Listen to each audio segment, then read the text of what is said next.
Institutional sexism is the denial of opportunities and equal rights to women that results from the normal operations of a society. Certain everyday organizational policies and practices that are not intended to discriminate can disadvantage women relative to men. One example is the use of seniority as a basis for promotion.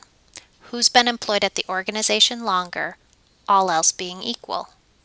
Because women often take leaves for childbirth rather than men, they fall behind in seniority, though they may actually be more competent than more senior men who get promoted. Another example of institutional sexism is the fact that assertiveness is a trait tied to leadership that often leads to promotion in corporate organizations. Studies show that assertiveness is interpreted differently for men than for women. While men are often praised and respected for being assertive, women are negatively assessed for assertiveness, called bossy, difficult, and not a team player, and sometimes punished at the workplace. Social policies can reduce gender inequality in the workplace. Since the Family and Medical Leave Act of 1993, employers must now provide workers at least 12 weeks of job protection, unpaid leave, for the birth or adoption of a child or to care for a sick family member. Another example is the Affordable Care Act of 2010. Employers are now required to provide break time and a place for nursing moms to pump milk at work. Both of these policies have helped to reduce some of the institutional sexism faced by women. Gender inequality does not only occur at work. It occurs in politics as well. Recall the chart from your reading folder regarding women in Congress.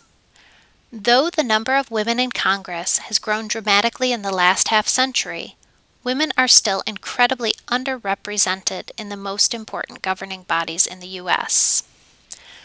Rigid gender expectations limit individual expression and social connections across gender. Recall the video about the young boy and gender from your reading folder. The young boy in the video is chastised for doing the wrong gender. Rigid gender meanings can be harmful to men as well as women. They can limit men's opportunities for care and emotion work.